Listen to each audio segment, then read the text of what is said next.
Hai guys, balik lagi di channel kami Bloom Families bersama saya Arga Kusuma. Sekarang jam berapa ini? Sekarang kurang lebih jam setengah 5. Daripada nggak ngapa-ngapain, kita coba review ular di belakang saya ini. Ini adalah salah satu kobra yang cukup umum dipelihara oleh venomous keeper, mereka yang suka sama ular-ular berbisa, dan namanya adalah monocle cobra atau biasa dikenal dengan sebutan Naya cautia. Untuk persebaran ular ini ada di India, mulai dari India sampai ke Thailand, Cina, Vietnam, sampai ke Malaysia.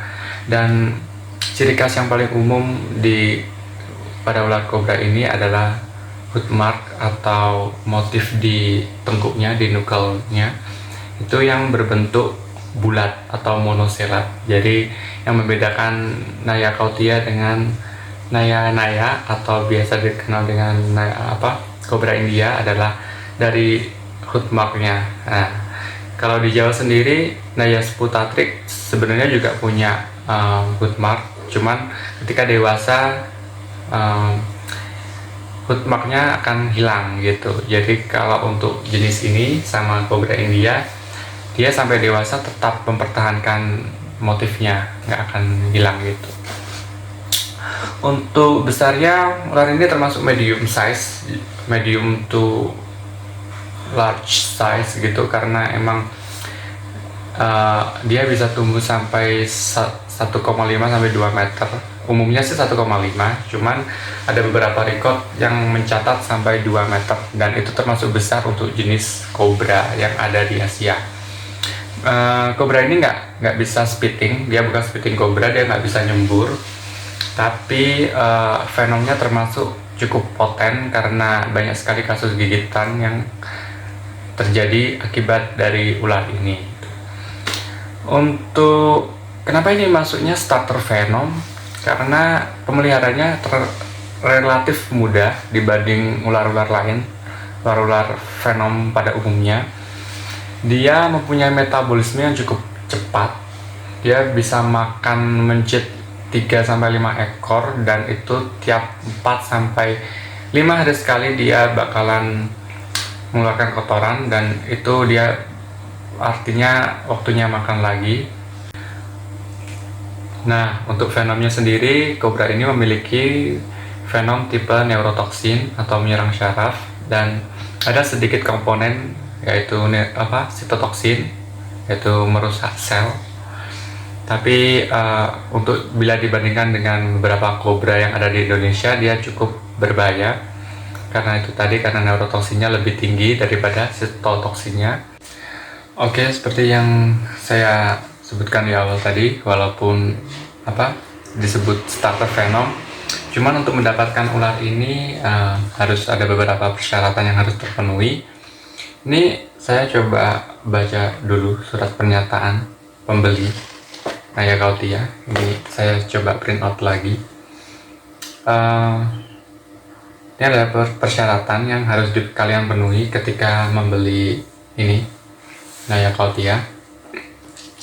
Di sini tertulis dengan ini menyatakan bahwa saya 1. telah berumur 20 tahun atau lebih, 2. mempunyai pengalaman memelihara ular berbisa minimal 1 tahun, 3. mengerti sepenuhnya ular Naya cautia adalah jenis ular berbisa dan dapat mengakibatkan kematian, 4. mengerti sepenuhnya bahwa antibisa untuk ular jenis Naya cautia tidak tersedia di Indonesia, 5. menyetujui bahwa penjual, yaitu Mas Heng Barendrek, tidak bertanggung jawab bila terjadi sesuatu pada ular atau yang disebabkan oleh ular tersebut sejak tanggal penjualan. 6. bertanggung jawab sepenuhnya atas ular yang saya beli, yang berarti bertanggung jawab juga bila ular tersebut lepas dari kandang atau terjadi gigitan dari ular tersebut, dan selalu menempatkan ular tersebut dalam kandang yang aman dan kuat. Kayak gini, ini saya pakai kandang kayu. Dulu sih pakai Gex, cuman dia pertumbuhannya cepet banget. Akhirnya saya pindah ke kandang kayu yang lebih safety. Ini ada locknya, jadi kalau sudah di lock berarti aman. Tuh. 7. mengerti bahwa ular tersebut bukanlah ular endemik Indonesia. Sebisa mungkin menghindarkan dari kemungkinan ular lepas dari kandangnya. Jika sampai terjadi, saya akan memperingatkan tetangga sekitar rumah dan berusaha mencari kemudian menangkapnya kembali. Jadi kalau bisa jangan sampai lepas, karena selain ini alien spesies juga, kalau lepas juga membahayakan orang sekitar kayak gitu. 8. Tidak akan free handling ular tersebut. Jadi tidak boleh kita pegang tangan kosong. Itu salah banget, perbuatan yang salah banget. Dan sekali lagi saya nggak akan merekomendasikan kalian jika kalian pengen pelihara ular berbisa tapi cuman pengen buat mainan atau gaya-gayaan doang. Itu nggak cool banget. Termasuk tidak mengizinkan orang lain untuk free handling ular tersebut. Jadi kita bertanggung jawab sepenuhnya atas ular ini. Jadi kalau ada orang lain yang pengen lihat ya, oke, lihat aja gitu. Tapi nggak boleh dipegang gitu.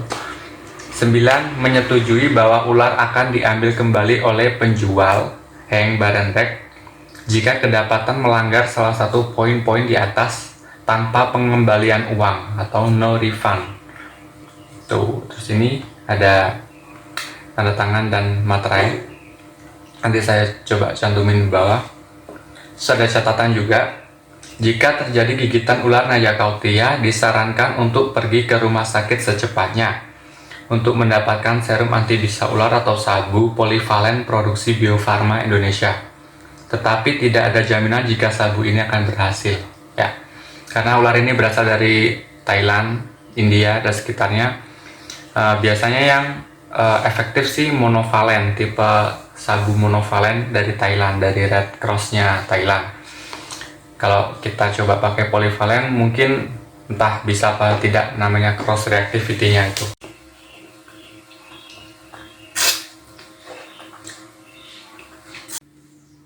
Selain itu di sini saya juga pakai lock kayu buat dia sembunyi. Itu tempat hidingnya dia. Terus ada hiding cave juga. Itu entah itu dari mana, dari Exoterra mungkin.